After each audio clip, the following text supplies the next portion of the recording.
Es un placer para nosotros desde Flaxo Costa Rica, en colaboración con la editorial de la Universidad de Costa Rica, presentar el más reciente libro de don Juan Pablo, Las grietas de la desigualdad, la profundización de las asimetrías sociales en Costa Rica.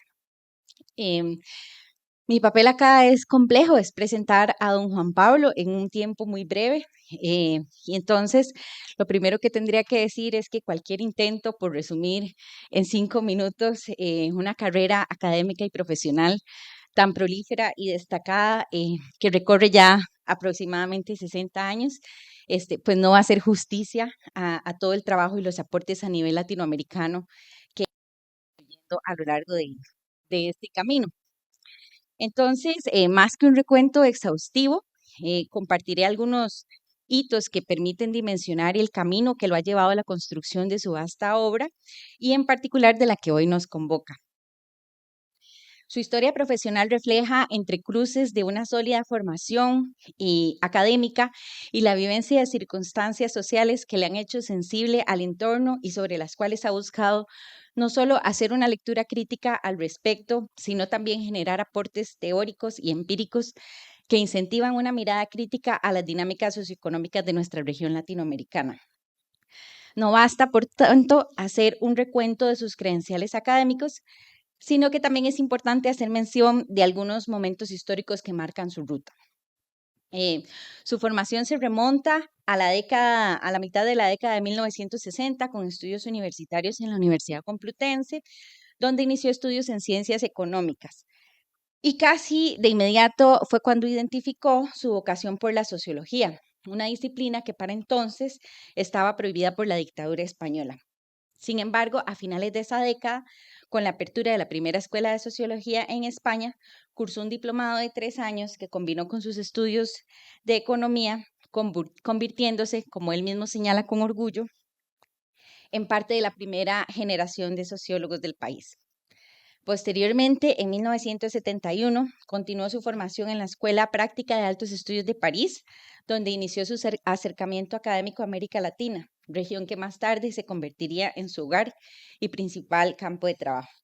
Su formación continúa en estudios sobre el desarrollo en el Instituto de Estudios Sociales de La Haya, en los Países Bajos, donde obtuvo su maestría, mientras que el doctorado lo obtuvo en 1982 en la Universidad Libre de Bruselas.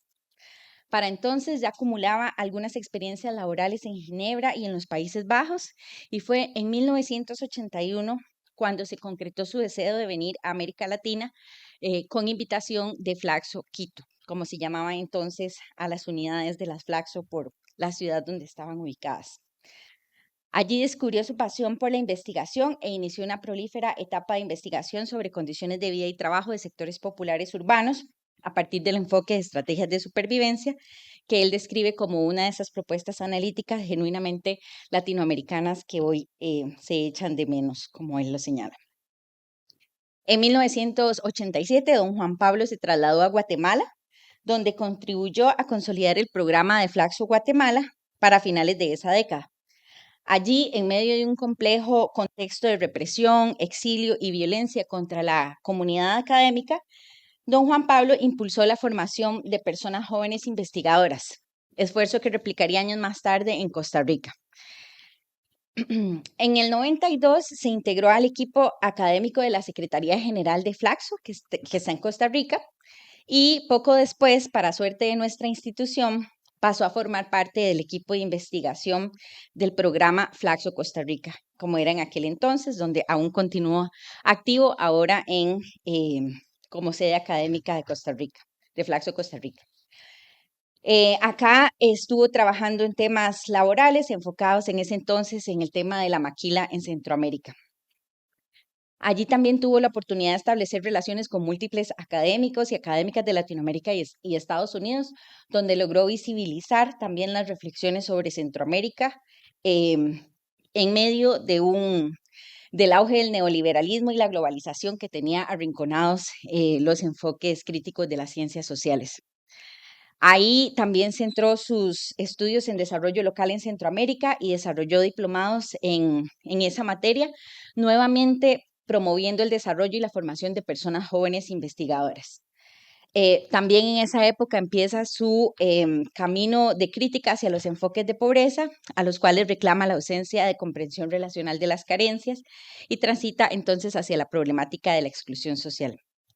A partir del 2010, centra su atención en la intersección de tres temas claves: juventud, violencias y trabajo, con programas de investigación no solo de alcance centroamericano, sino también latinoamericano. 2007 representa un hito en la carrera de don Juan Pablo. En el tanto, toma una decisión clave, que es consolidar mediante un texto todo el recorrido analítico y de investigación que había desarrollado hasta el momento. Ahí surge una de sus obras más trascendentales, la cual él autofinanció con su trabajo durante 7 años, con su tiempo libre, entre comillas, de 7 años. Y esa obra es Mercados y Bárbaros, la persistencia de las desigualdades de excedente en América Latina, una obra de casi 800 páginas, con casi 100 páginas de bibliografía, publicada en el 2014 por la editorial Flaxo Costa Rica, y que constituye un planteamiento inédito sobre la problemática de desigualdad en América Latina, y es sin duda un referente latinoamericano para el estudio de dicha problemática.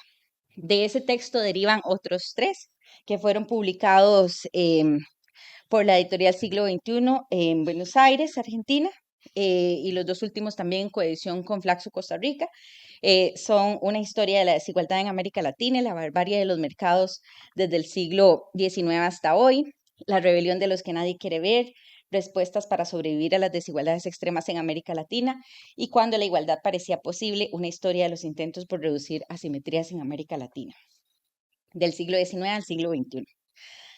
A partir de eso, consolida su reflexión sobre las desigualdades y si bien no abandona el estudio de esta problemática, la pandemia impuso un replanteamiento de la agenda de investigación y parte de ello es lo que se refleja en la obra que hoy nos presenta.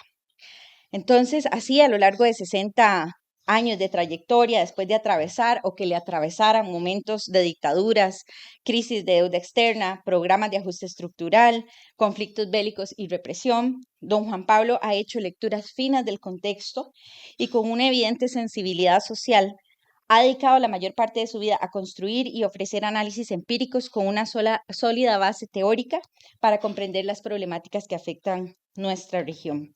Su producción académica incluye más de 40 libros como autor, coautor o editor, más de 55 capítulos de libro, 50 artículos de revistas.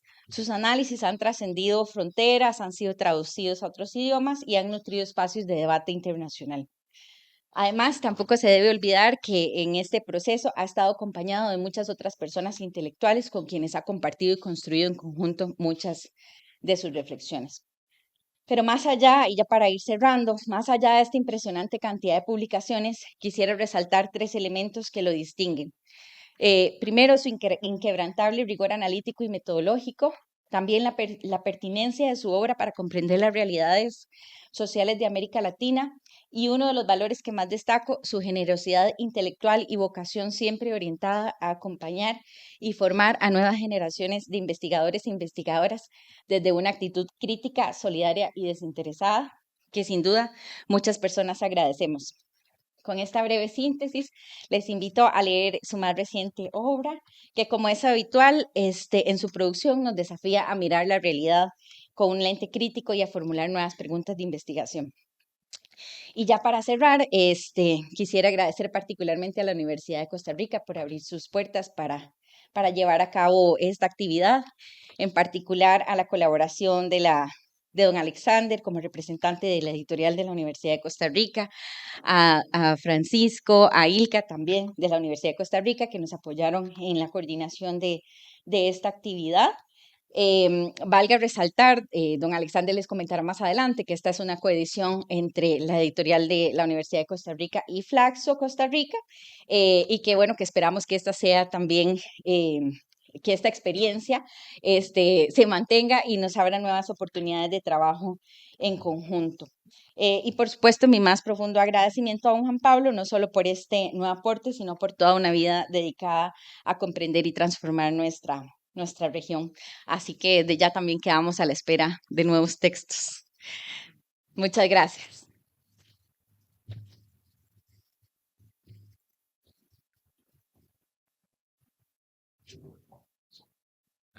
Muchas gracias, Carla, y aprovecho para mencionar de que varios de los libros de don Juan Pablo Pérez Sáenz mencionados por Carla en su presentación están a la venta en el stand que está acá afuera de la sala.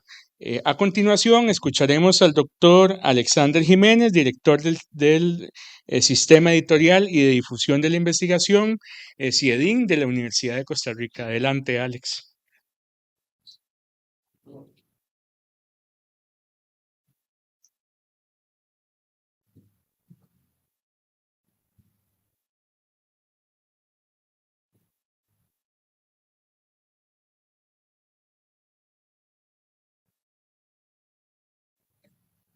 Buenas tardes.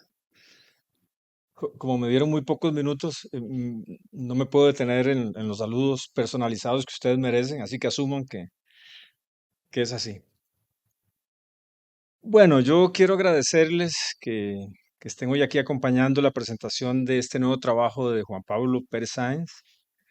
Ya ustedes conocen lo prolífico y lo prolijo que es, así que mi esperanza es que pronto pueda darnos otro libro.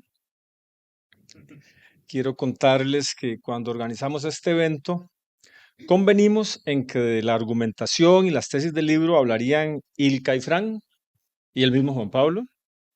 Acordamos entonces que yo me dedicaría en no más de 10 minutos a contar algunas cosas de la coedición de este libro y les prometo que voy a hablar de eso y también que voy a hablar en menos de 10 minutos.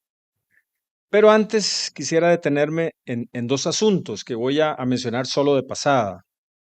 Y son asuntos que no tocan aspectos puntuales de las tesis y argumentaciones de este libro, sino que tocan una dimensión que podríamos llamar formal o expositiva. Y yo quiero detenerme en estas dos dimensiones, pues como editor de libros me parece oportuna ponerlas de relieve. Se trata de dos asuntos que tienen mucho valor y que ilustran una aspiración que tenemos en nuestra editorial de la Universidad de Costa Rica. Y esa aspiración es que nuestros libros de investigación se parezcan a este libro. Bien, el primer asunto tiene que ver con algo que quisiera llamar responsabilidad analítica. Este es un modo de responsabilidad que designa una forma de abordar los asuntos. Debo decir que cuando uno lee este libro reconoce de inmediato una cierta precaución analítica. Y para ilustrar esa precaución que Juan Pablo toma, voy a centrarme en cómo se acerca al tema del neoliberalismo. Juan Pablo asume que este tiene mucho que ver con la profundización de las asimetrías sociales en Costa Rica, pero no de cualquier manera. El peso que tiene el neoliberalismo en las asimetrías sociales de este país debe medirse con cuidado y no de manera aventurada o irresponsable. Juan Pablo ofrece una interpretación equilibrada y convincente, pues está basada en evidencias. A menudo leemos diatribas exaltadas que no aportan nada al debate sobre la desigualdad, y entonces evidencias y argumentos bien construidos parecen esenciales para eso que llamo responsabilidad analítica. Lo segundo es que en este libro uno puede encontrar una sensibilidad hospitalaria, es decir, es un libro escrito a partir de modelos explicativos, de metodologías, de datos y argumentos que son complejos, pero que han sido pasados por una intención comunicativa muy clara. Lo que quiero decir es que además de responsabilidad analítica, este es un libro con una gran potencia didáctica. Les cuento esto porque nuestro empeño editorial también está dirigido a evitar que nuestros libros sean escritos solo para comunidades restringidas y exquisitas. Y la única manera de evitar eso es escribir bien, trabajar una y otra vez la escritura, de modo que los argumentos y tesis sean presentadas con una cierta gracia que no les resta, por cierto, ni profundidad ni rigor. Es evidente que Juan Pablo escribe para ser leído por personas que no sean solo sus pares. Sus títulos, sus giros argumentales, sus síntesis de largos y complicados procesos hacen que los lectores y las lectoras agradezcamos su voluntad explicativa. Yo ahora estaba pensando que los libros que yo he leído de Juan Pablo, todos parecen ser un estudio de las cosas que se acaban en este país, el pura vida, la igualdad, la inclusión, pero no. Eh, Juan Pablo es también un investigador que tiene muy presente lo porvenir. En ese sentido, les pido permiso para leer un texto que habla de esas tres cosas, de su responsabilidad analítica, de su sensibilidad hospitalaria y de esa posición ética y política que busca transformaciones sociales esperanzadoras. Dice así: el gran legado del neoliberalismo en lo social ha sido la profundización de las desigualdades, que además tienden a ser reconocidas como naturales. Un legado al que solo cabe calificar como nefasto. Esta es una valoración que no se sustenta en la nostalgia del pasado, sino en la esperanza del futuro. Se está ante una herencia pesada en tanto se tiene que afrontar una nueva etapa del capitalismo, en la que la digitalización genera y aporta sus propias asimetrías. Hay que esperar que emerjan actores en la sociedad costarricense capaces de hacer de nuevo posible la igualdad, con la generación de un contrato social integrador e incluyente. No es una tarea imposible, pero tampoco es fácil en el actual contexto histórico. Ante ello se puede parafrasear a José Saramago y decir que no es que uno sea pesimista, es que la realidad es pésima. O se puede recurrir al conocido aforismo gramsciano frente al pesimismo de la inteligencia, el optimismo de la voluntad. Ese párrafo termina diciendo: si se quiere un orden social donde haya igualdad de oportunidades, de vida sin exclusión alguna, que la libertad se pueda desarrollar a través de la democracia, que permita la diversidad y se impidan procesos de empoderamiento estructural que supongan la emergencia de nuevas élites, hay que pensar en otro tipo de sociedad. Una donde el valor de uso desplace el valor de cambio, la cooperación sustituya a la explotación, la solidaridad se imponga sobre la competencia y la generosidad destierre al lucro. El reto histórico es imaginar y construir un orden postcapitalista que difiera radicalmente del que existe en la actualidad. De esto les estaba hablando, de esa manera de escribir, de pensar, de analizar. Bien, termino.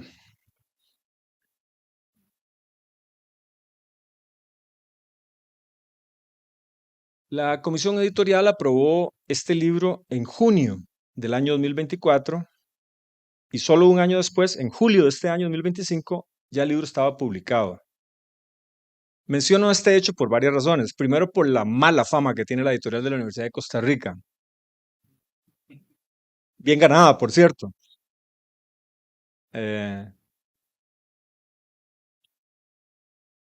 Estamos intentando cambiar lo que haya que cambiar y no siempre es fácil. Juan Pablo es testigo del trabajo profesional, dedicado, cuidadoso de nuestras funcionarias y funcionarios. Algunas de ellas están acá sin estar obligadas a estar, eso me emociona profundamente.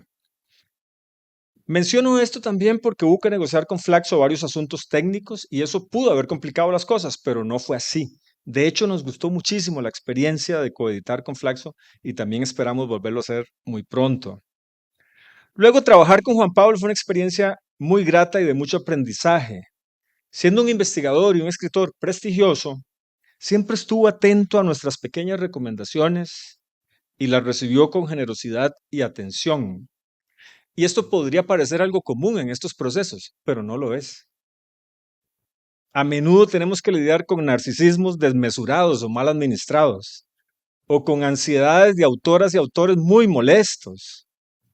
Este fue un proceso especial alivianado por la generosidad y por la elegancia de Juan Pablo. Así que yo quería terminar poniendo de relieve este hecho y reconociendo nuestra gratitud con Juan Pablo, con Flaxo, con Carla y por supuesto con Ilka y Fran, que sí van a hablar del libro. Muchas gracias.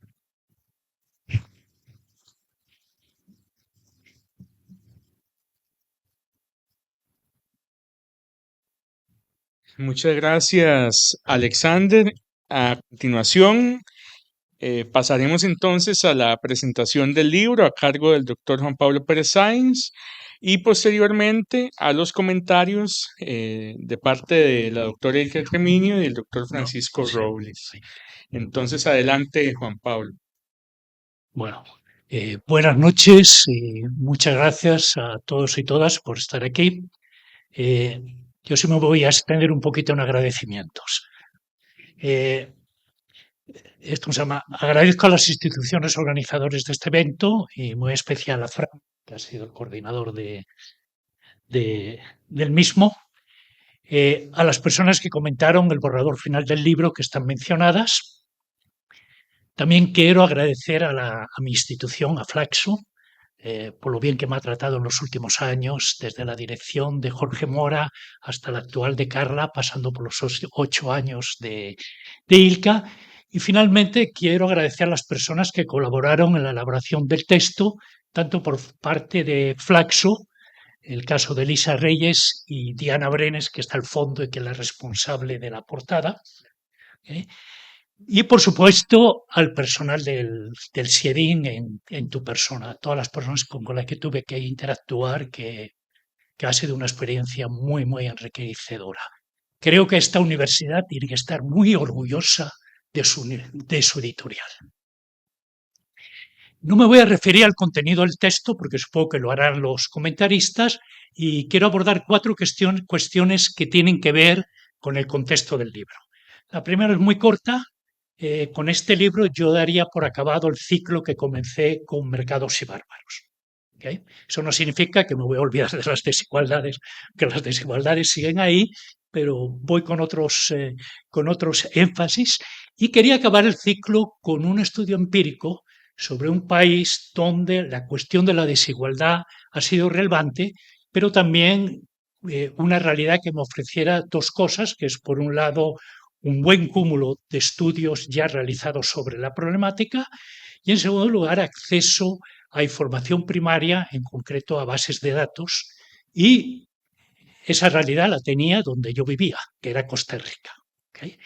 Y recuerden ustedes que Costa Rica ha pasado de ser en la segunda mitad del siglo XX un referente de igualdad junto a Uruguay al otro lado, a ser uno de los países hoy en día, junto con Brasil, con Colombia y con Chile, de mayor desigualdad en términos de ingresos.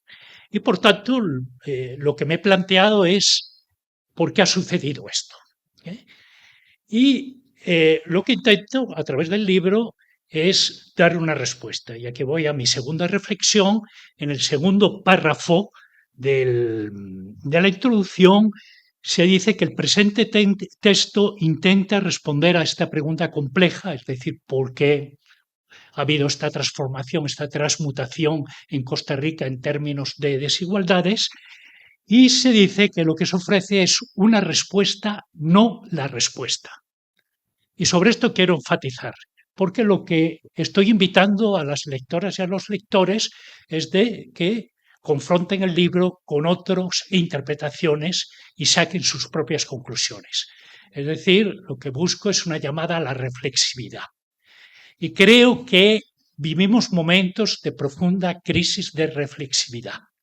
Y ahí está el origen de muchos de los problemas que estamos sufriendo. Desde la crisis ecológica hasta el surgimiento de la extrema derecha, que tiene su expresión más nefasta en el genocidio que está aconteciendo hoy en día en Gaza. ¿Okay? Entonces, necesitamos recuperar reflexividad. Dentro de unos meses el libro se podrá descargar gratuitamente, ¿okay? Y probablemente cuando lo hagan le saldrá el siguiente mensaje. Parece que este documento es largo. Ahorra tiempo leyendo un resumen. Por favor, no lo hagan. Léanlo y hagan ustedes su propio resumen. Recuperen el tiempo. ¿Okay? Eso me parece que es fundamental. La tercera reflexión tiene que ver con el marco teórico y con un agradecimiento que he hecho en otras ocasiones, pero hoy no está de más, que es a Charles Tilly, el gran sociólogo norteamericano, que gracias a su texto, La desigualdad persistente, creo que me ayudó a elaborar el marco teórico. No estoy muy seguro que hubiera sido capaz de elaborar la propuesta analítica sobre desigualdades de excedente sin el texto de Charles Tilly. Su distinción en términos de explotación y acaparamiento de oportunidades para entender las desigualdades para mí fue como una iluminación. Entonces quiero agradecerlo. Y presentar lo que creo que son las 3 premisas claves de mi planteamiento. La primera es entender las desigualdades como dinámicas de poder. Estamos hablando de asimetrías de poder. Y esto tiene una consecuencia práctica importantísima. Es que solamente revirtiendo asimetrías del poder podemos disminuir las desigualdades. Los de arriba no regalan nada. hay que pelearlo y hay que arrebatárselo. La segunda es que el enfoque que planteo ponía el énfasis en lo que se llama la esfera primaria, o si quieren ustedes, la distribución, y no tanto en la esfera secundaria o la redistribución. El re es muy importante, porque el énfasis en el re, en la redistribución y en la esfera secundaria, que ha sido el énfasis que ha puesto la gran mayoría de los estudios, tiene que ver con entender las desigualdades como resultados del capitalismo. Entonces, eso existe, por supuesto, el capitalismo genera desigualdades, pero a mí lo que me interesaba era entender las desigualdades como condición de existencia del capitalismo. Y ahí es donde venía justamente las condiciones de explotación y las condiciones del acaparamiento del excedente. De ahí de que hable de desigualdades de excedente como desigualdades que tienen que ver con las causas del capitalismo y no con los efectos del capitalismo. Y finalmente, hablar de excedente implicaba que el sujeto de las desigualdades, es decir, el entre quienes, no solamente desigualdad de qué, sino desigualdad entre quienes, no se limitaba únicamente a los individuos. Los individuos es una construcción histórica de la modernidad y del capitalismo y por tanto es un sujeto existente. Pero había que incorporar dos sujetos más. Al hablar de excedente significaba recuperar las clases sociales, que habían sido caricaturizadas en las desigualdades de ingreso a través de los estratos. ¿Okay? Los estratos no son clases sociales, no expresan posiciones de clase. Y en segundo lugar, había que incorporar desigualdades socioculturales y traer en la palestra a lo que se llaman los pares categoriales, que es otro préstamo de Tilly, de Charles Tilly, que tiene que ver como diferencias en la sociedad que pueden ser de sexo, de fenotipo, de lugar, de cultura, a través de procesamientos de inferiorización se convierten en desigualdades de género, raciales, étnicas, territoriales. Entonces, lo que estamos hablando es de una propuesta que invoca la pluralidad de sujetos y no limita únicamente a los individuos. Y voy con la última reflexión, que es probablemente un poquito la más larga, pero es la última. ¿Okay? El contexto histórico del libro es el periodo neoliberal. ¿Okay? Entonces, en ese sentido, el neoliberalismo heredó desigualdades del pasado. Una la supo procesar, la gran mayoría no, más bien las profundizó y también contribuyó con sus propias desigualdades. Por eso, el legado del neoliberalismo desde un punto de vista social, como leía Alex en ese párrafo, lo considero socialmente nefasto.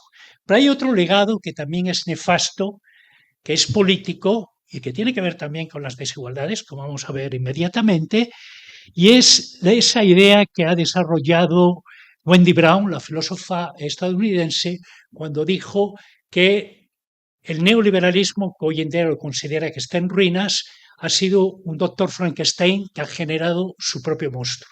Y ese monstruo es justamente esta nueva extrema derecha, este nuevo fascismo. ¿Okay? Esto no es ajeno a la problemática de las desigualdades, porque lo que refleja es una pérdida de privilegios, no de igualdades, por parte de ciertos sujetos y que la extrema derecha ha sabido aprovechar de manera muy hábilmente. La extrema derecha lo que nos ha planteado es un juego de suma cero de derechos ciudadanos. Lo que ha dicho es, tú, hombre blanco, cristiano y nativo, te has quedado sin derechos porque se les han sido otorgados a las mujeres, a la población LGBTI, a afrodescendientes, a migrantes y a musulmanes. Mi oferta electoral es devolvértelos. Y ahí está el gran éxito de esta gente. ¿Okay? Abandono también, claro, por parte de los sectores populares tradicionales, lo explican también. Pero las desigualdades no son exclusivas del neoliberalismo, las desigualdades están inscritas en el capitalismo y hoy en día nos viene un nuevo orden capitalista, que es lo que yo llamo el digitalismo. ¿ok?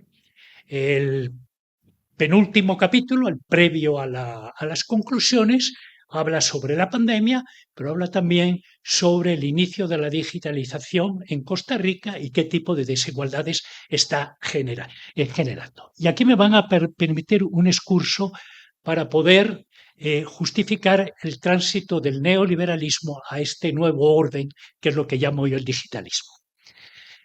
La piedra angular del neoliberalismo es el mercado, la centralidad del mercado. Si al neoliberalismo se le quita el mercado, sencillamente se cae. Es como si a un pandillero o a un marero se le quitara el territorio. Un marero sin territorio no es nadie. El neoliberalismo sin mercado no es nada. ¿Okay? Y justamente esa centralidad e importancia del mercado fue lo que argumentó la doctrina neoliberal y en lo que se justifica las políticas que se han inspirado en esa doctrina.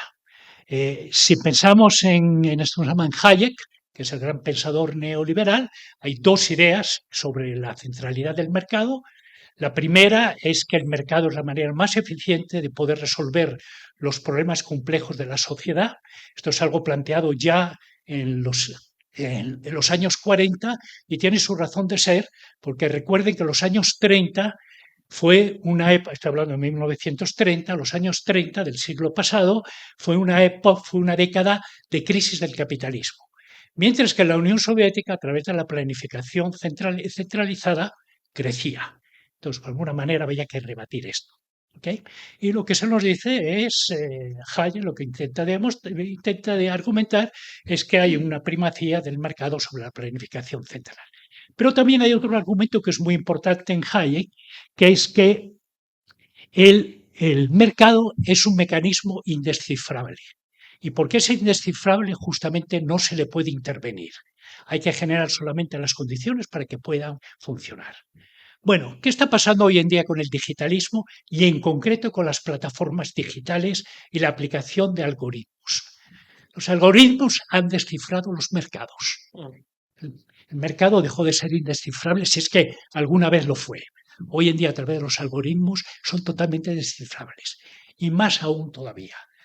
A partir de los algoritmos se pueden diseñar mercados.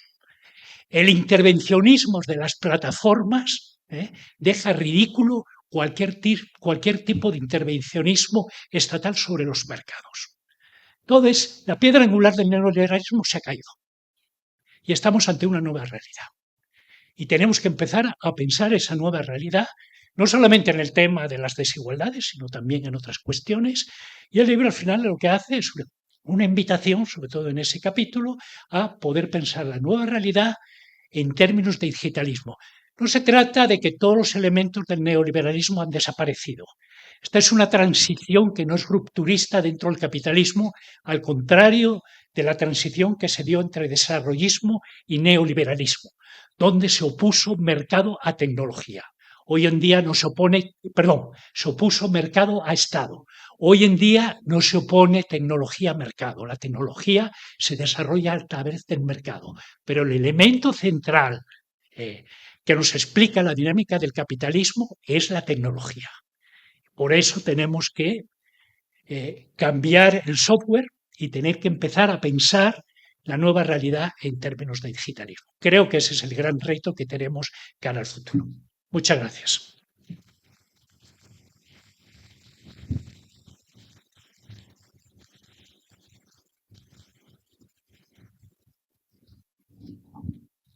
Bueno, muchísimas gracias y muy buenas noches. Yo quisiera seguir escuchando a Juan Pablo,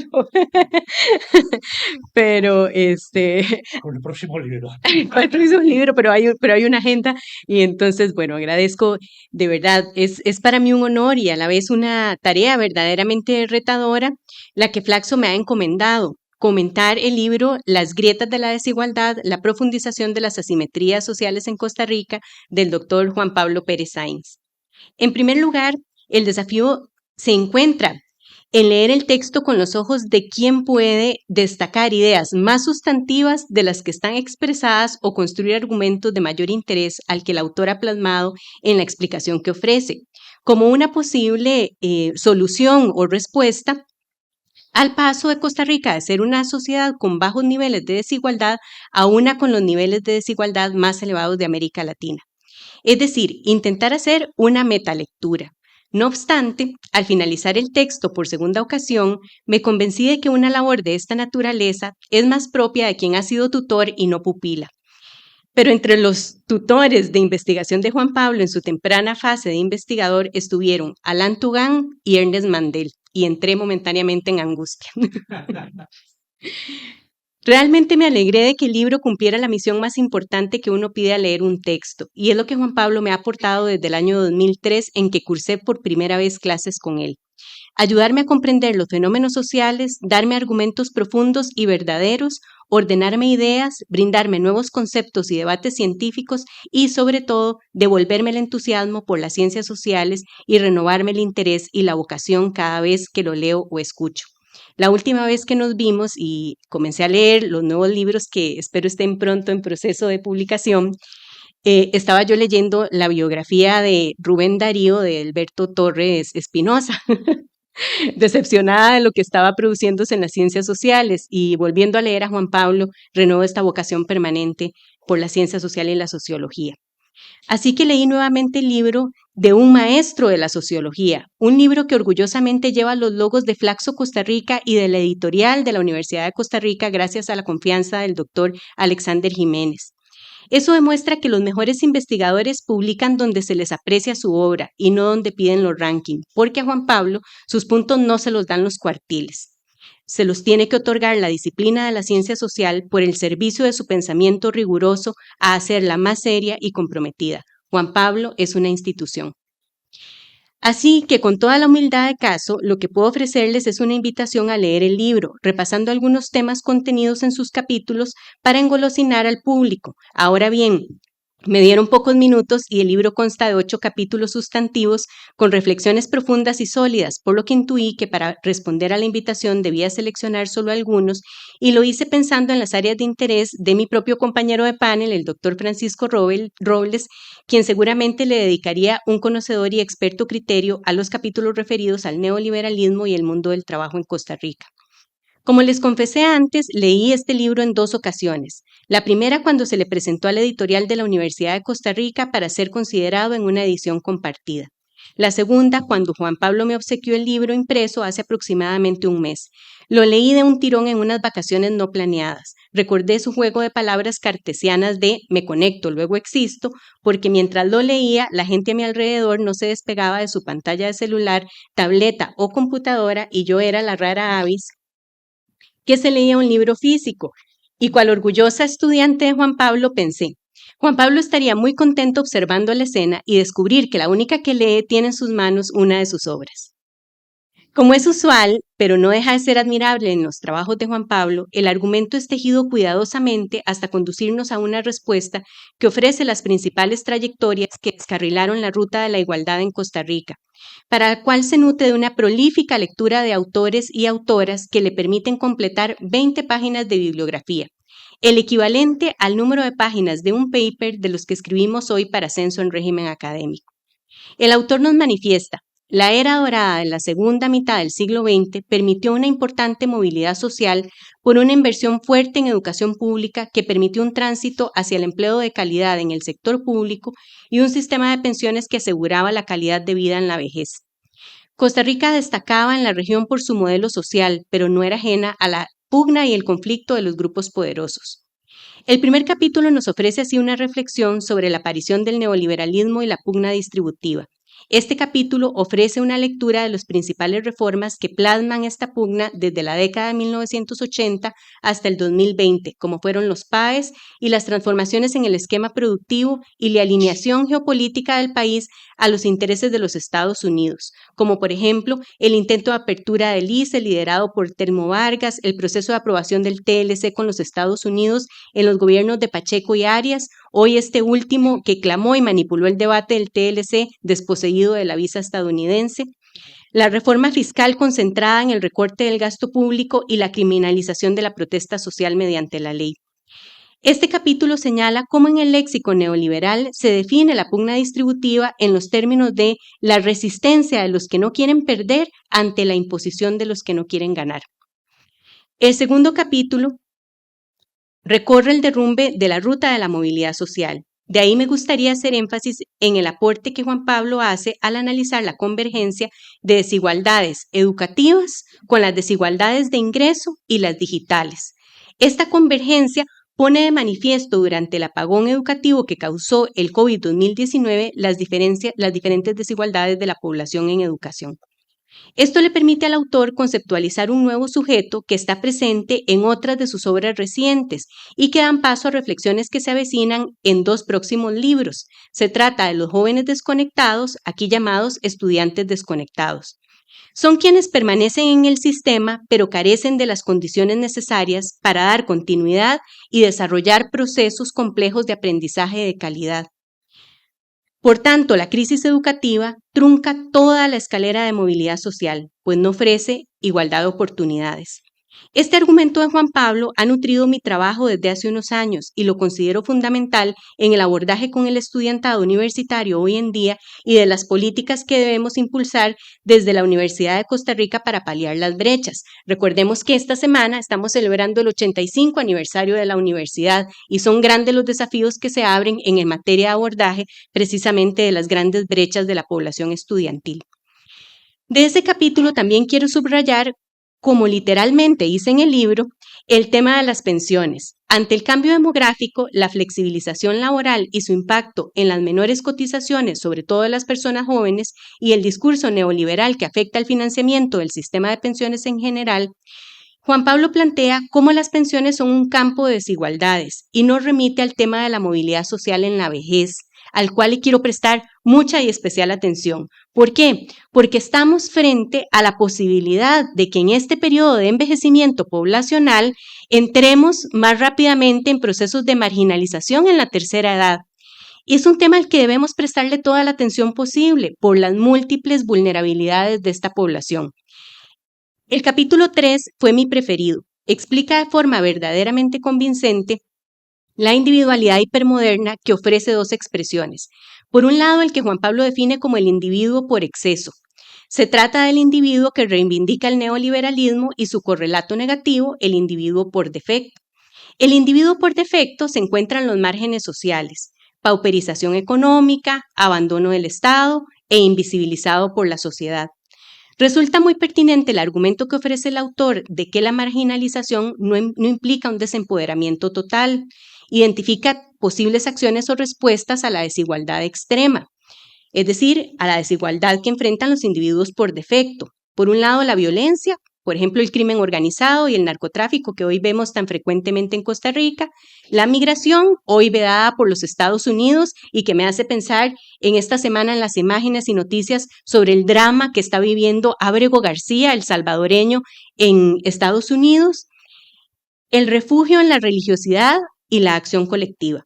Conectando este capítulo 3 con el capítulo 2, pensé en que las desigualdades extremas que pueden originarse tras la salida del mercado laboral en la tercera edad incluso limitan las posibilidades de estas respuestas. Es decir, el desempoderamiento en tiempos de envejecimiento poblacional hace aún más difícil la violencia y la migración y la acción colectiva. Por lo tanto, compañeras, compañeros, nos quedará ir a misa.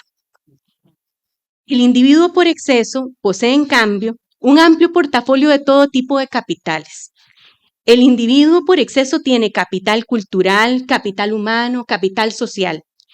Con esto maximiza sus beneficios. Su hiperindividualización le inserta en el consumismo, el endeudamiento personal y en el discurso del emprendedurismo. Cuando leo esto veo el reflejo de las superficiales propuestas y el estilo de candidaturas presidenciales cada vez más narcisistas y bloqueadoras de la vía del acceso al bienestar. De los individuos por exceso, antes el doctor Jiménez también nos ejemplificaba con una figura, la del intelectual narcisista que exige que se le publique su libro y no se le haga ningún tipo de observaciones. Para eso ya se formó y la universidad lo tiene debidamente contratado. De esto estamos llenos, verdaderamente. De manera tal que también lo vemos en representantes políticos en la función pública, en la misma universidad, que a veces se parecen más a influencers que a perseguidores de políticas, en ciencia política, esto le llamábamos los policy seeking, los office seeking, pero ahora pareciera que estamos en los buscadores de ventas, los buscadores de likes a través de las redes sociales. La vida y su trayectoria vistas como un proceso para insertarse individualmente en el capitalismo que hace ganadoras las personas escapando del correlato de la persona perdedora. Se pierde de la trayectoria la construcción colectiva de la dignidad y de la libertad en democracia, un tema muy sensiblemente planteado por el autor. Juan Pablo ha ampliado una gran cantidad de temas en torno a la desigualdad, el mercado de trabajo, la tecnología y el neoliberalismo. Y no solo se ha abierto preguntas a él mismo, que son estos libros que nos promete, sino que nos abre horizontes a quienes lo leemos y lo estudiamos en las aulas universitarias y demás. Celebrar además a la editorial, ¿verdad? Que junto con este libro y otros publicados recientemente están poniendo sal en la llaga a eso que llamamos los problemas que definen hoy a este paraíso desigual. Entonces también celebrar eso un poco de la editorial. Yo quisiera anotar sobre 4 temas. En primer lugar, sobre el autor. Juan Pablo, probablemente lo más importante, ya lo han dicho ustedes también, es un intelectual muy generoso, ¿verdad? Por su obra lo podríamos ubicar en una metáfora futbolera, que estoy seguro Juan Pablo me entenderá, como un galáctico. Que eso Sí, yo sé, cuidado. sí. Claro. Cambia la metáfora. Es que no, o como un intelectual de la Masía, y ahí quedamos un poco mejor.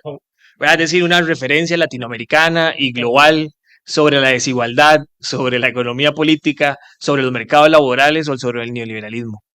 Sin embargo, esta prolijidad y atención que dedica a su trabajo no ha impedido que quienes tengamos dudas, queramos profundizar en un tema específico o incluso mandarle algún texto, experimentemos con él un intercambio cordial acompañado de opiniones y valoraciones constructivas. En lo personal, guardo con mucho aprecio un correo que le envié en el 2009, lo busqué, en el que le planteaba preguntas sobre mi inicio de trabajo y desde ese momento hemos mantenido un intercambio que podríamos llamar epistolar sobre temas que a los dos nos interesan, incluido el fútbol, aunque ya yo no estoy tan al lado del Barça, pero bueno, diferimos.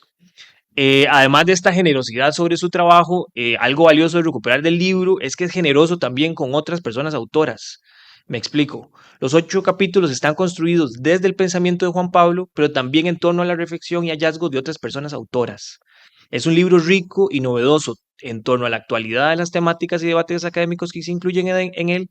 Es decir, que no solo se trata sobre la discusión amplia de la desigualdad en Costa Rica y sus consecuencias, sino también sobre los debates nacionales, regionales e internacionales enlazados en los temas que versa el libro. Otra particularidad presente en la obra de Juan Pablo es la versatilidad de enfoques metodológicos y la mirada sobre los objetos de investigación. ¿Verdad? Juan Pablo combina lo quali con lo quanti, el análisis etnográfico y las historias de vida con lo quanti, lo econométrico y lo estadístico. En este libro encontramos más probablemente lo econométrico y lo estadístico, pero hay una frase, digamos, un textito que yo también voy a leer, pero que lo leo de otro libro, que es la introducción, entonces no hago spoiler, del libro de la rebelión que nadie quiere ver, dice Juan Pablo. Como una cachetada de realidad, sus palabras nos pusieron en la tierra, en aquella tierra. Pedro era un excluido extremo, mucho más que una estadística, que un gráfico, el rostro mismo de la exclusión. Yo doy clases de estadística en la Escuela de Comunicación y dije, bueno, este probablemente es el texto más importante que vamos a leer en este semestre. Es decir, como me lo hizo saber en 2009, su trabajo ponía el acento en los actores subalternos, pero esta mirada no ha sido estática y en su lectura de la economía política de la desigualdad de Costa Rica, hoy Juan Pablo también pone el acento en quienes acaparan las oportunidades de acumulación, las élites económicas. Sobre el libro. Recientemente en una encuesta que hicimos junto a Proledi encontramos que 6 de cada 10 ticos perciben que cada día el país es más desigual en términos de riqueza. Sin embargo, lejos de ser este un debate central en términos académicos y políticos, revisando la bibliografía que hemos escrito en las universidades, han sido muy pocos los trabajos sobre desigualdad que encontramos en el país. Tenemos un par de libros, probablemente muchos más artículos académicos, pero pensando en la dimensión del problema, hemos escrito muy poco sobre desigualdad. Y tal vez esta preocupación, o tal vez esta poca preocupación ciudadana y académica y política por la desigualdad, tenga un poco que ver con mucho de nuestro imaginario Y ahí quiero parafrasear a Alexander cuando decía, abro comillas, somos una sociedad donde presidentes y campesinos, ricos y pobres son lo mismo, pues provienen de la misma fuente. Y es en este contexto ideológico que evitamos discutir sobre la desigualdad y sobre las relaciones de dominación que nos cruzan como sociedad. Hoy la apuesta de Juan Pablo es poner esa discusión sobre la mesa. Es decir, la desigualdad hoy, sin lugar a dudas, es el mayor problema del devenir de nuestra sociedad, pero el que poco discutimos. Acá uno de los aportes del libro, además, es priorizar la distribución sobre la redistribución y poner el foco del análisis sobre las dinámicas de poder que configuran las condiciones de explotación de la fuerza de trabajo y el acaparamiento de las oportunidades de acumulación. Poner el foco en las desigualdades de excedente. Y esta no es una apuesta menor, es una apuesta, además de académica, también política, y que entrelaza muy bien buena parte de la discusión del capítulo 2, que es para mí uno de los capítulos favoritos. Por ejemplo, en la discusión pública y académica sobre la desigualdad, dada la mayor limitación de acceso a datos públicos, políticos y académicos, hemos o han puesto la variable explicativa de la desigualdad en los salarios. Por ejemplo, no sin ambajes y siguiendo mucho de la discusión mediática sobre la desigualdad, el presidente Alvarado, con datos producidos a lo interno de la Universidad de Costa Rica, sostenía que la principal fuente de la desigualdad económica en el país son los salarios públicos. Esta línea mediática y argumentativa nos heredó la Ley de Empleo Público, que en palabras de Juan Pablo puso énfasis en la reducción del déficit fiscal, no en la eficiencia del sector público, y devino finalmente en la consolidación del mantra de la primacía del mercado sobre el Estado. Quisiera poner énfasis en este apartado, además que se llama el derrumbe de la ruta de la movilidad social, donde el autor pone énfasis en 3 ejes, si se quiere, de la época dorada de la movilidad social costarricense, que nos lo recuerda el autor, son los años 50. La educación pública, el empleo público y las pensiones. En nuestro imaginario de clase media, estos han sido históricamente los pilares de nuestra movilidad social y la construcción de una sociedad, de una ciudadanía de clases medias. Pero hoy, como lo demuestra claramente Juan Pablo, el derrumbe estructural no solo es producto del neoliberalismo, sino también con condiciones sociales y demográficas, como el caso de las pensiones, aunque sí, y también como consecuencia de las narrativas del neoliberalismo, sobre todo en empleo público y educación. Y ahí sumo, ¿verdad? Es decir, la discusión sobre el neoliberalismo pareciera que nos ha acaparado en ciencias sociales, y es muy rico leer a Juan Pablo pensando también en Saskia Sassen cuando decía que el neoliberalismo nos ha impedido pensar. Lo dice de forma distinta a Juan Pablo, pero él nos pone los puntos sobre las IES, qué es consecuencia del neoliberalismo y qué otras son consecuencias de condiciones propiamente nacionales. Ahora, no es casual tampoco la metáfora de Juan Pablo, el derrumbe, es decir, escenificar el modelo costarricense hoy con sus grietas, cada día más profundas, no solo en términos de las estructuras que le dieron forma, sino también como consecuencia de las salidas a la situación de exclusión social generadas, sobre todo la violencia, y una ciudadanía expresada en consumidores y un mundo laboral que consagra deberes pero no derechos y donde las desigualdades son consideradas el resultado natural del esfuerzo y el mérito. Todo esto en marco, por ejemplo, de la discusión de las jornadas 4.3. Valga recalcar, por ejemplo, que la educación, en análisis que nosotros estamos haciendo en el Instituto de Investigaciones Sociales sobre las percepciones de las élites sobre la desigualdad, la educación siempre aparece y aparece como una bisagra. Por un lado, para las élites económicas, la desigualdad se produce por un ámbito público con una educación deficiente y que no está de cara al mercado de trabajo, pero que las reduce cuando esa educación se hace con alianzas privadas e iniciativas filantrópicas que abren oportunidades a los excluidos. Esta mirada privilegiada de las élites sobre la educación romantiza las posibilidades de las personas de ascender a la escalera social, mientras individualiza el problema de la desigualdad, al mismo tiempo que obvia, como lo señala Juan Pablo al final de su trabajo, con cambios sustantivos, por ejemplo, en este caso en el sistema educativo, o reformas sociales de mayor alcance y plazo. Mérito y privilegio son, si se quiere, otros capítulos que bien podrían ser abordados en una segunda edición del texto de Juan Pablo. Ahí te la dejo. En tercer lugar, hablar sobre las élites. Algo que me llama mucho la atención de nuestra sociedad es que los ricos costarricenses, si bien en el ámbito privado celebran sus éxitos materiales y riqueza, en el ámbito público tienden a enojarse cuando se les señala como tal. Y en este caso, el trabajo de Juan Pablo suma a la discusión de la desigualdad excedente, es decir, una mirada ya no a los actores subalternos, sino a la cima del edificio social costarricense. Y sí, la desigualdad ha avanzado ensanchando las avenidas privadas que separan a los ricos de los pobres. Y esto tiene que ver con sectores y sobre todo con grupos empresariales que han acaparado las oportunidades abiertas por el nuevo modelo de comunicación en los últimos años. En este caso toca pensar, como señala Juan Pablo, en 4 ejes. El turístico, hoy disputado por sus impactos sociales cada vez más evidentes. Pensemos en el caso de Playa Panamá, donde se disputa el bien común en función del lucro privado. La agroindustria, que se refiere sobre todo a la producción y exportación de monocultivos, en su mayoría postres al primer mundo. Las zonas francas enlazadas en torno a 2 niveles. Es decir, el de las empresas pocas que desarrollan, administran y construyen los parques nacionales de capital nacional. Y en segundo lugar, las empresas transnacionales que, atraídas por estas condiciones políticas y de reducción de impuestos, se instalan en estos parques empresariales. Y finalmente, y que es un proceso al que también le hemos puesto como país muy poca atención, es el del ámbito financiero, que desde la crisis del 2008 ha tendido a reducirse en su ámbito privado, con menos bancos y de origen particularmente colombiano, aunque hay cada vez más iniciativas de capital privado costarricense, como las fintech que señala Juan Pablo, que tienden a regionalizarse cada vez más. Finalmente, después del derrumbe, ¿qué hacer con este texto? Bueno, lo primero que hay que hacer es leerlo. Y me encantaría, y ojalá que Flaxo y Alex puedan enviárselo a cada uno de los 57 diputados, o al menos a los 27 candidatos a presidentes en 2026. Yo puedo ir a dejarlo si quieren. Ahora, seguramente no lo van a... No, seguramente no lo van a leer, pero en ese caso, y teniendo en cuenta que la desigualdad no aminora, este libro nos puede ayudar a comenzar, al menos, a pensar desde atrás. Me explico. El libro es una radiografía de los problemas del país, sí, pero también un mapa de sus posibles soluciones. Ya en la década de los 50, el pacto social que dio origen a la Segunda República puso los cimientos de lo que hoy se derrumba: educación, pensiones, empleo público. Sin embargo, hoy priva, como ha escrito Juan Pablo, el credo del neoliberalismo. Y ante esto toca, como lo hace el autor, oponer ideas a los dogmas del mercado y ofrecer imaginarios del bien común y la solidaridad.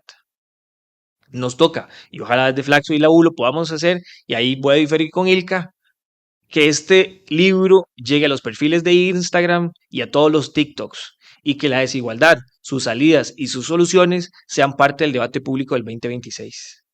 Y finalmente, a quienes estamos de este lado de la acera, Juan Pablo nos deja la tarea de seguir sus investigaciones y abrir nuevas fronteras a la discusión sobre la desigualdad, pero de riqueza. Así que muchas gracias, Juan Pablo.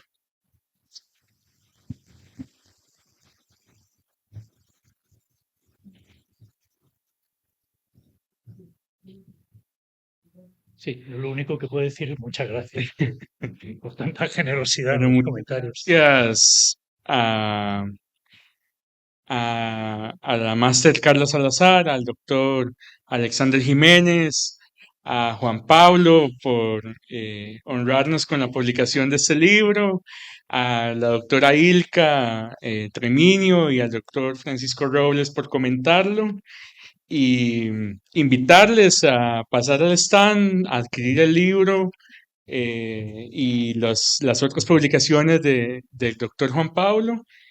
Y pues bueno, muchas gracias a quienes nos acompañaron hoy aquí en la sala y también en la transmisión virtual. Sí, claro. Sí, podemos aprovechar, sí. Lo importante es que hagan ustedes comentarios y sobre todo preguntas que no pueda responder. Perfecto, entonces sí, ya que Juan Pablo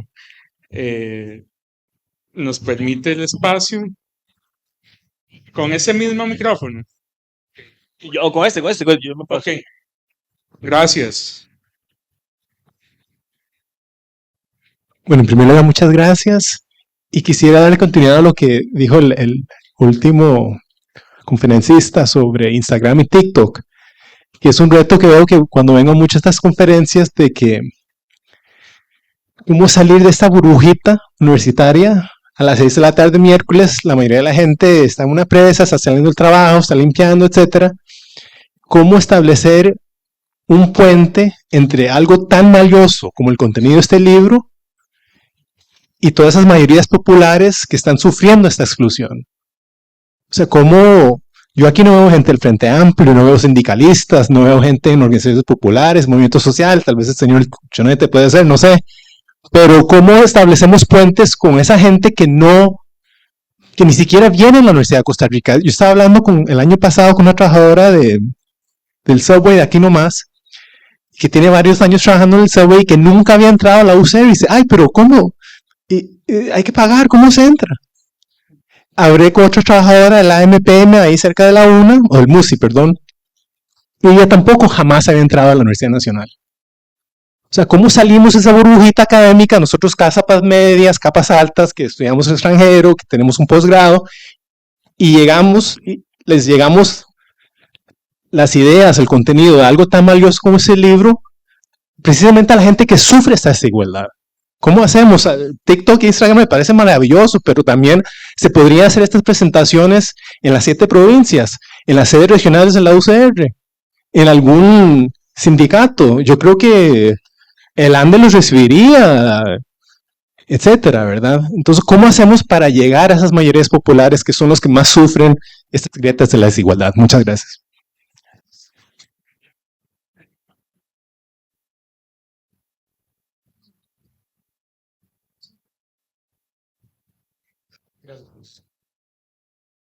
Buenas noches, muchas gracias a los organizadores y a Juan Pablo. Yo tenía una pregunta, con respecto a 2 posiciones muy sugerentes que vienen en el libro y en otros trabajos de Juan Pablo. En este en particular, una tiene que ver con la posición de que con el Tratado de Libre Comercio con Estados Unidos se acaba el pacto de la Segunda República. Entonces yo quería preguntarle con esa posición, ¿cómo pensar precisamente la igualdad? Digamos, cuando se acaba precisamente el pacto de la Segunda República, también viene el deterioro de los soportes de educación, empleo público y pensiones. Entonces, también con otra posición muy sugerente, que es la que el neoliberalismo ha perdido, está perdiendo, o perdió la hegemonía ante el digitalismo, ¿verdad? ¿Cómo pensar la desigualdad? Considerando que estos procesos digitales tienen sus propias asimetrías, como usted menciona, acopladas a las existentes. Entonces, y otro comentario que iba a decir sobre eso es que el texto viene en un contexto muy particular porque la desigualdad, o muy importante porque la desigualdad de resultados medida por el Gini está en disminución, ¿verdad? Entonces, el texto viene precisamente a contrastar esa posición que pareciera que el asunto tiende a ser igualitario. Y el último comentario que me voy a usar es porque precisamente yo trabajo en un sindicato y ahí vemos a Juan Pablo Pérez Sáenz precisamente en un curso que se llama, es que me dio vergüenza decirlo, pero ese se llama Hacia una distribución equitativa de la riqueza, 2 puntos, Carmen Lira. Entonces, por ahí lo estamos analizando precisamente en el sindicato, han dicho ese paso. Gracias. ¿Alguien más?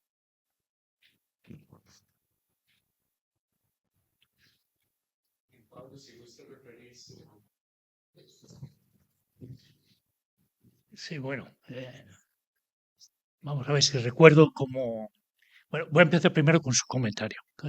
Sí, creo que hay una cosa que es muy importante respecto a los textos académicos para que no queden en la burbuja, que es el tener traductores, ¿no? O sea, que hagan la traducción a un lenguaje de sentido común, porque creo que una de las grandes batallas que ha ganado el neoliberalismo ha sido la del sentido común.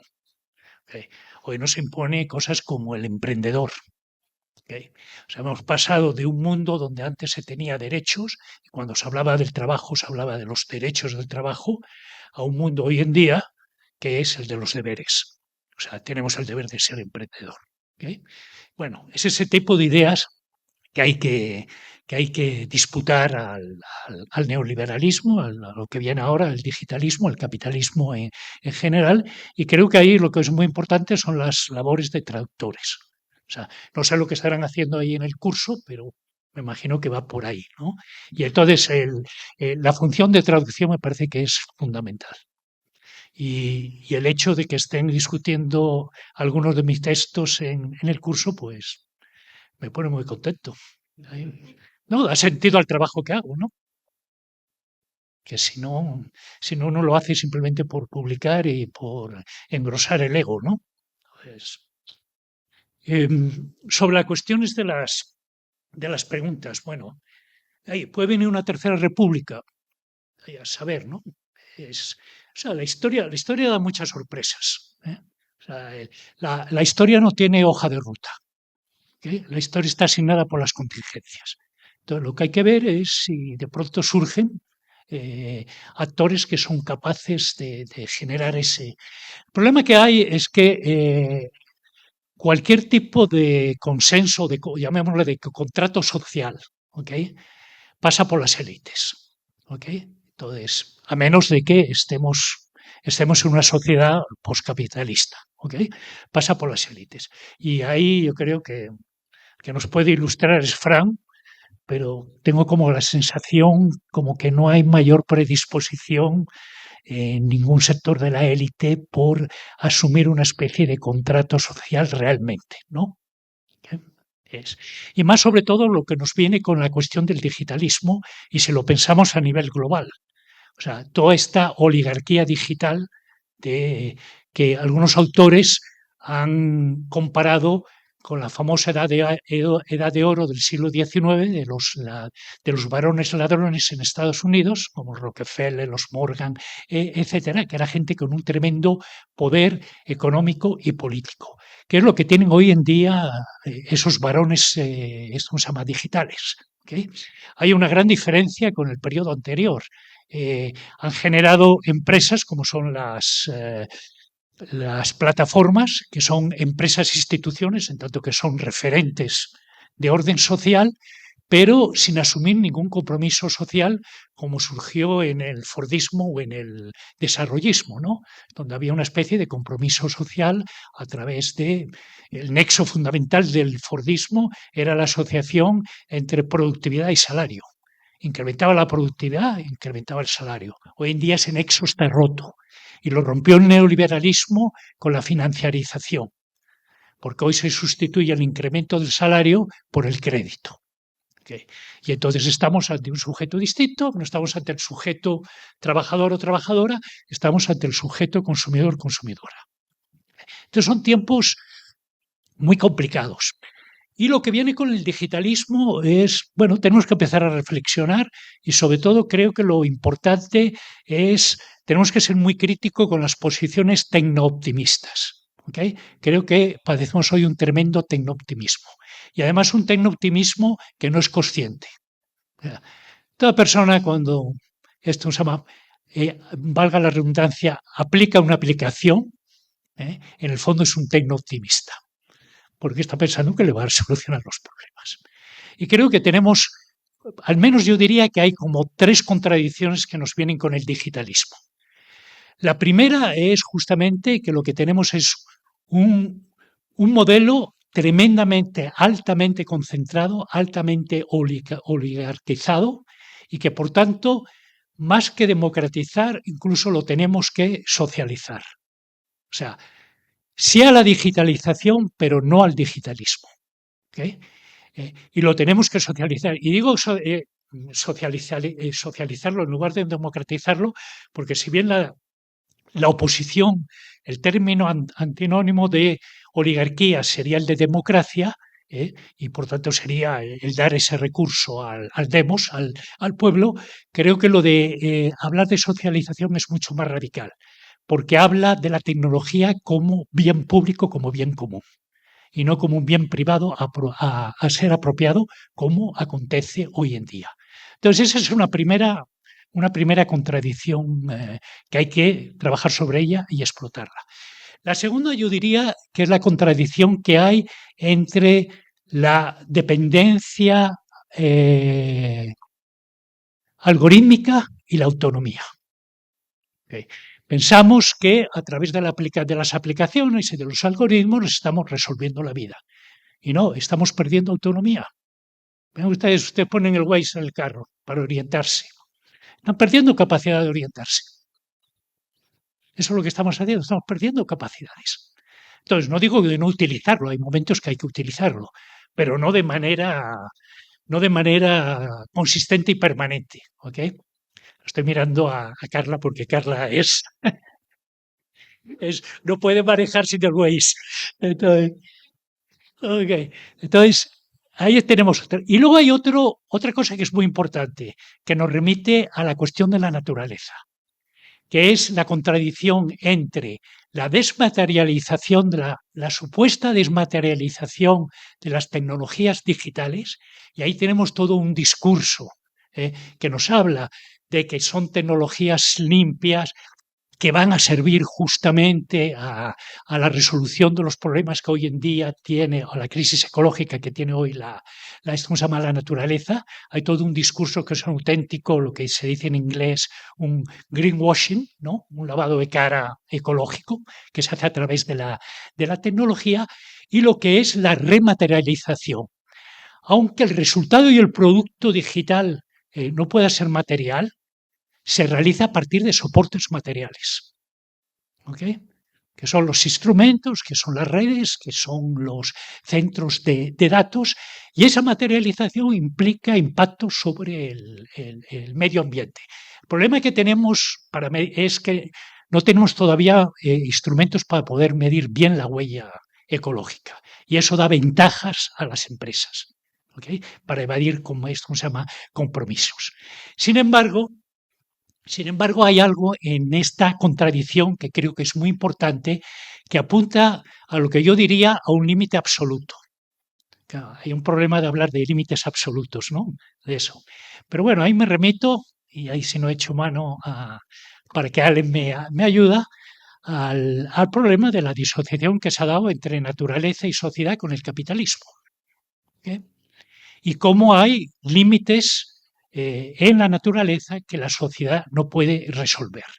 Y en el caso del digitalismo, creo que ese problema está en los tipos de materias primas que necesitan los instrumentos digitales. Todas esas materias primas son materiales estratégicos, entre ellos las tierras raras, pero mucho más. Estamos hablando de recursos muy limitados, ¿okay? Que además hoy en día están controlados no solamente por tener yacimientos, sino sobre todo por su procesamiento por China, y eso es parte de la gran pugna geopolítica que hay, de la nueva Guerra Fría, que es una guerra fría digital entre Estados Unidos y China, y las soluciones que se están ofreciendo son locas. O sea, por un lado, la minería de los lechos oceánicos, que eso puede tener unas consecuencias devastadoras del medio ambiente, y por otro lado, la minería espacial, que eso creo que económicamente es inviable. Entonces ahí tenemos un límite absoluto que creo que hay que tomar conciencia de ello, ¿no? Bueno, eso ahí es donde está. O sea, creo que lo importante es, yo diría respecto al digitalismo, hay que ser muy crítico con el tecno-optimismo, ¿ok? Y lo que hay que hacer es estar muy conscientes de, al menos de estas tres contradicciones. Estoy seguro que hay más contradicciones, pero por lo menos son las tres que yo he podido ubicar. Bueno, retomo el mensaje y muchas gracias a quienes comentaron. Gracias sí, se me escucha bien. Gracias a Juan Pablo por las respuestas. Como les comentaba, en el stand de afuera están a la venta los libros del Dr. Pérez Sáenz y también otros libros gratuitos de la editorial de la Flaxo. También está el libro disponible ya en la librería universitaria para cuando deseen adquirirlo, y les invitamos a compartir un refrigerio que tenemos aquí también a la salida de la sala. Muchas gracias a quienes asistieron presencial y virtualmente, y que pasen buenas noches.